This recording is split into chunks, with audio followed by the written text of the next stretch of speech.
Knock, knock. Philip! Fill up my bag with Halloween candy, please.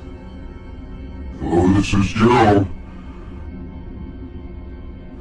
Before we start the story, make sure that your emergency flashers are on, that your vehicle is pulled all the way over to the right-hand side of the road, and that you're not obstructing any traffic. And please remember, do not get out of your vehicles. In 1969, this two-story beach house sat alone up in the dunes on Mustang Island. It was just after midnight on July 24th when screams of horror and panic shattered the peaceful silence of the serene coastline. The Duncan home was a two-story beach house, and one of only a handful that were actually sitting in the dunes overlooking the beach. The downstairs area was a parking garage, a small storage room, and a small bedroom which had 2 twin beds. The bedroom downstairs was accessible only through a screen door. The general living quarters, kitchen, and bathroom were all located upstairs.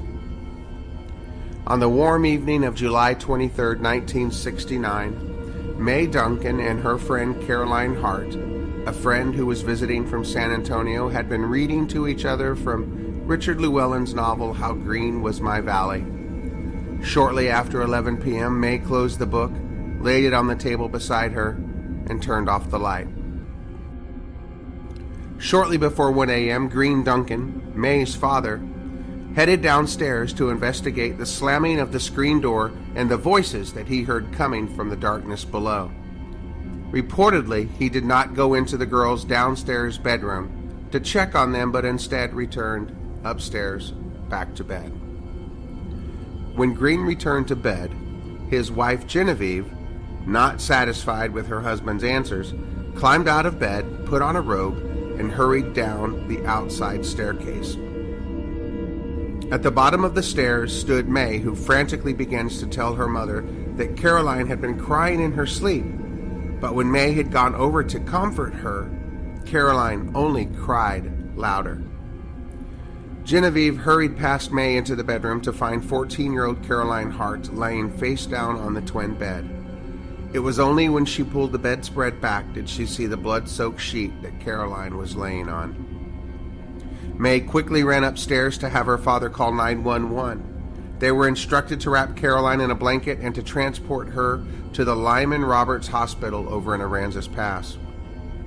As Genevieve began to wrap Caroline in the blanket, she noticed to her horror that the blood had soaked through the mattress and it began pooling under the bed. As she lifted Caroline up in the blanket, she realized that she had stopped breathing and she was no longer gasping for air. Mrs. Duncan laid the dead body of the 14-year-old Caroline Louise Harte back down upon the blood-soaked mattress and instructed her husband to return back upstairs and call the police. Caroline Harte had been stabbed through the heart between the third and the fourth ribs with a blunt object or a single-edged knife. To this date, no weapon has ever been found. Police began questioning suspects immediately. Unfortunately, after interviewing nearly 100 individuals and suspects, the Caroline Harte murder remains the oldest unsolved murder in Nueces County.